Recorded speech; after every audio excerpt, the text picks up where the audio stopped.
Il y a bien longtemps et très loin d'ici, dans un monde enchanté, au-delà des mers, vivaient des rois et des reines, des princes et des princesses, de bonnes fées et de méchantes sorcières, de féroces géants et de gentils nains.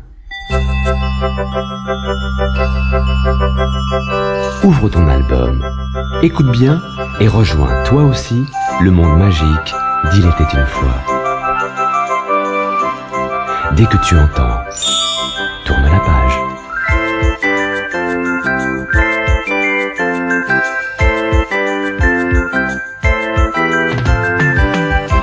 Blanche-Neige et les 7 nains.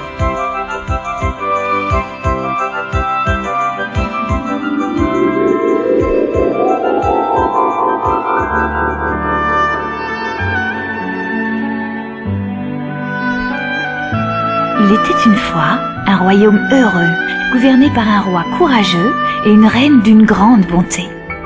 Un jour d'hiver, en cousant, la reine se piqua le doigt et une goutte de sang tomba sur son ouvrage.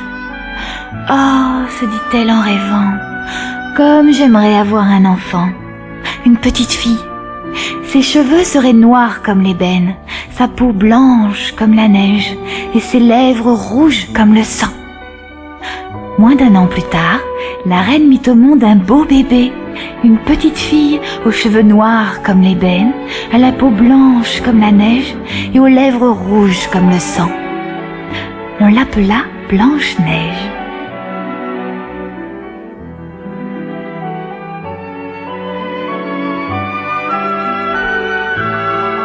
Hélas, quelques jours plus tard, la reine mourut.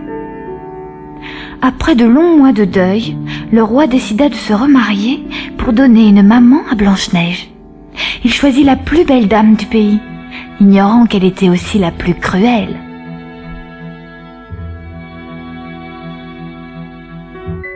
La nouvelle reine ne supportait pas l'idée qu'une autre femme puisse être plus belle qu'elle. Elle possédait un miroir magique auquel elle demandait chaque matin « Miroir, miroir magique, dis-moi qui est la plus belle du pays. » Invariablement, le miroir répondait « C'est toi, ma reine adorée, de tout le pays tu es la plus belle. » Les années passèrent et Blanche-Neige grandit en âge, en sagesse et en beauté, tant et si bien qu'un jour, le miroir répondit à la reine « Tu es très très belle, ô ma reine, mais il existe une jeune fille 1000 et 1000 fois plus belle que toi. C'est Blanche-Neige, la fille de ton mari, le roi. »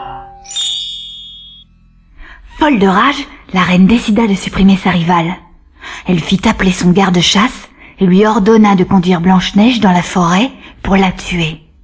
« Tu me rapporteras son cœur et son foie comme preuve de sa mort, » commanda-t-elle. « Va, garde, et fais vite, sinon c'est toi qui mourras. » La mort dans l'âme, le garde-chasse emmena Blanche-Neige dans la forêt. Heureuse de cette promenade inattendue, Blanche-Neige souriait aux oiseaux, parlait aux écureuils et chantait avec les ruisseaux. Elle était si belle et si gentille que le garde-chasse n'eut pas le cœur de la tuer. Il lui expliqua la sombre mission dont il était chargé. Il lui conseilla de s'enfuir loin, très loin du palais. Sur le chemin du retour, il tua un faon et apporta son cœur et son foie à la reine. La pauvre Blanche-Neige ira longtemps dans la forêt. Elle avait mal aux pieds, elle avait faim, elle avait froid, quand tout à coup, elle aperçut une étrange petite maisonnette. Elle frappa à la porte. Et comme personne ne répondit, elle entra par la petite porte. La table était dressée pour le repas.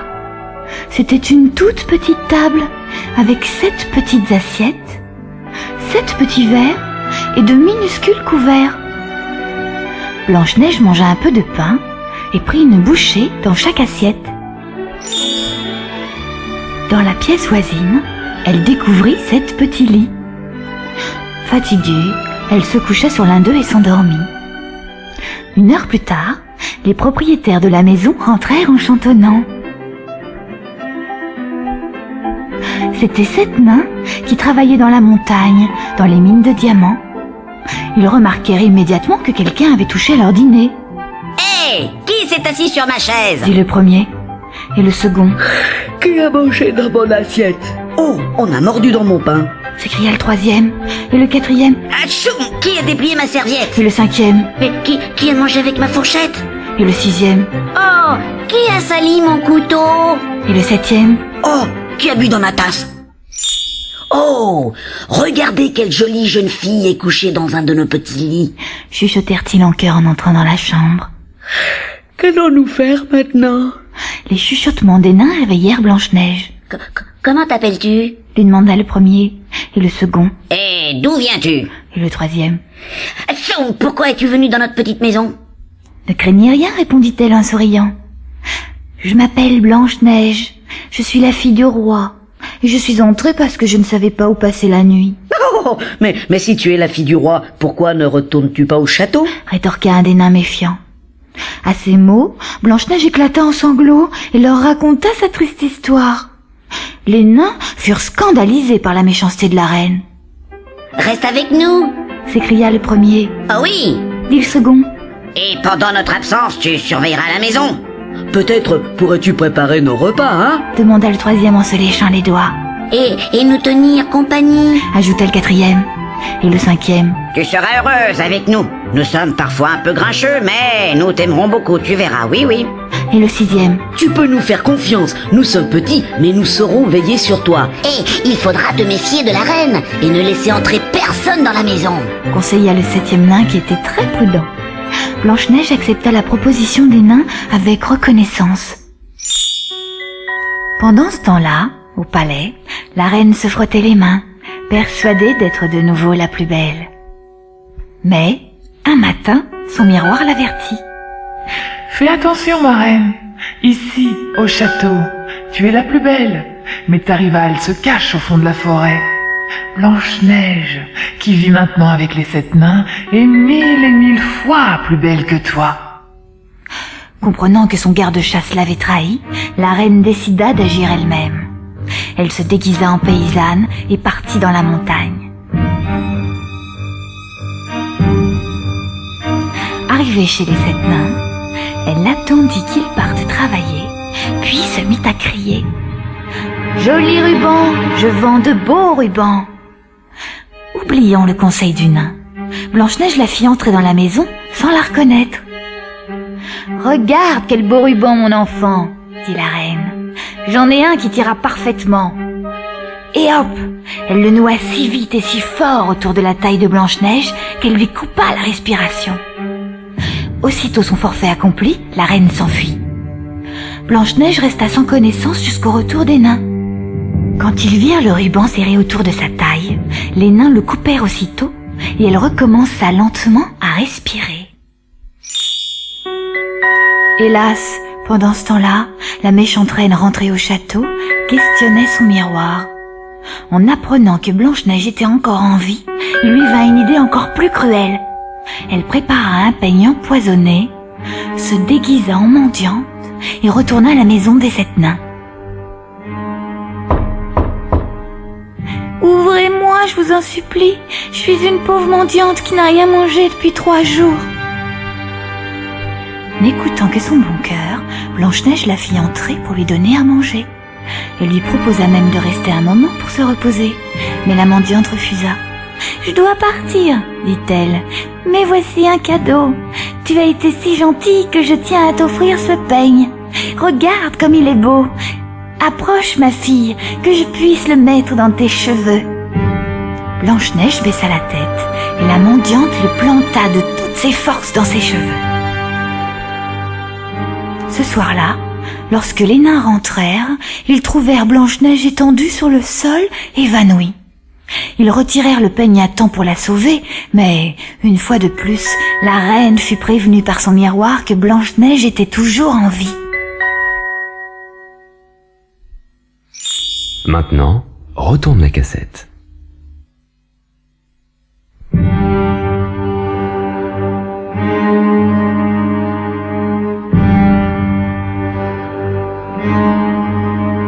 « Je la tuerai, je la tuerai !» hurla-t-elle en se précipitant dans la cave du château. Toute la nuit, elle fit cuire en secret une soupe de grosses mouches vertes, de têtes de serpents et d'araignées velues. Quand le poison fut prêt, elle choisit une belle pomme rouge d'un côté et verte de l'autre, et trempa le côté rouge dans le poison, puis se déguisa en marchand des 4 saisons et repartit dans la montagne. Cette fois, le poison était si puissant qu'elle était certaine de réussir. Arrivée près de la maison des nains, elle cria « Qui veut des pommes? Qui veut mes belles pommes rouges et vertes ?» Blanche-Neige ouvrit la fenêtre et lui dit que les nains lui avaient interdit de sortir. « Ça ne fait rien, ma belle, » dit la reine. « Goûte une de mes pommes, tu verras comme elles sont bonnes. »« Hi, d'ailleurs pour toi ce sera gratuit. »« Grand merci, » répondit Blanche-Neige. « Mais je ne peux rien accepter de personne, mes amis les nains me l'ont interdit. »« Voyons, une pomme n'a jamais fait de mal. Tu crois qu'elle est empoisonnée? Regarde, je vais en manger une moitié. » La reine croqua dans la partie verte, puis présenta la partie rouge à Blanche-Neige. « Sens son parfum, goûte comme elle est sucrée. »« Une pomme ne peut pas me faire de mal, » pensa Blanche-Neige en prenant le fruit. Or, à peine l'eut-elle croqué qu'elle tomba inanimée. « Cette fois les nains ne te réveilleront pas !» s'écria la reine en riant aux éclats. Effectivement, quand elle rentra au palais, son miroir lui confirma qu'elle était la plus belle. Les nains trouvèrent Blanche-Neige endormie, pâle comme la mort. Ils cherchèrent un ruban, un peigne ou une trace de blessure, mais ne trouvèrent rien. Impossible de la réveiller.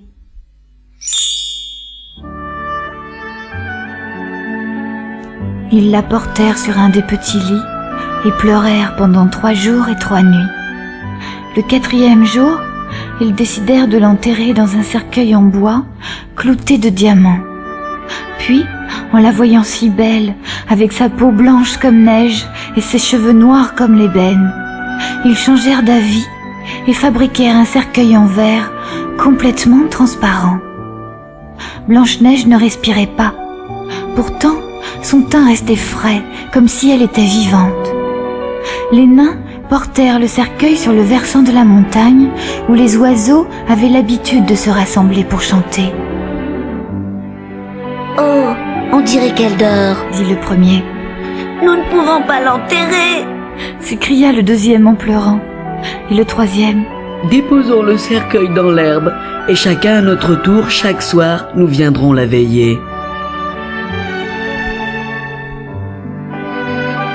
Le temps passa, et les nains tinrent leurs promesses.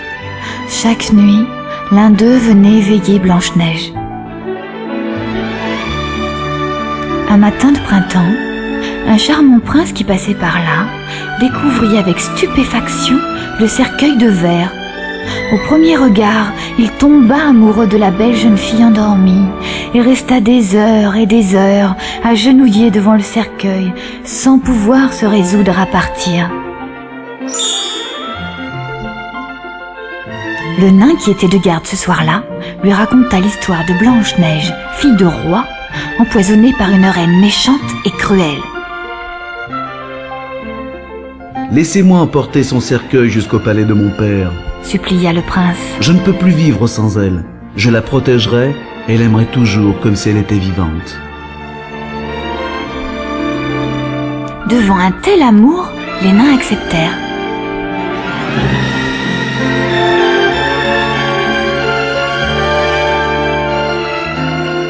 Ils soulevèrent le cercueil et le portèrent en cortège à travers la forêt, suivis par tous les oiseaux.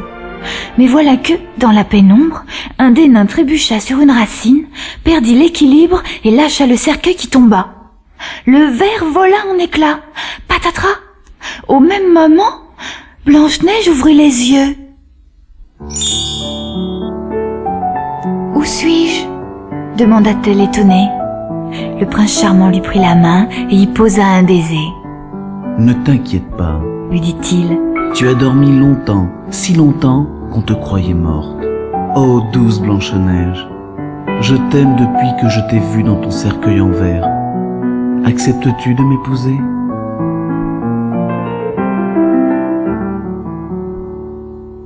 Le mariage de Blanche-Neige et du prince charmant fut magnifique. Devant le palais, tous les oiseaux du pays chantaient.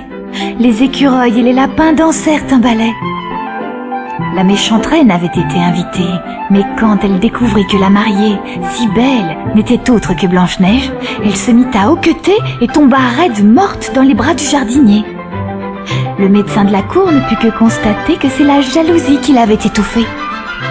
Quant à Blanche-Neige et au prince charmant, ils vécurent heureux, longtemps, et eurent beaucoup, beaucoup d'enfants.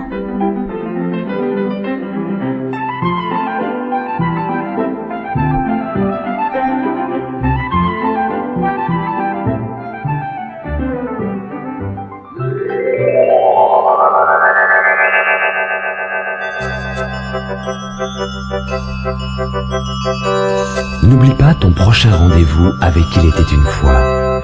Tu découvriras l'histoire extraordinaire du magicien d'Oz.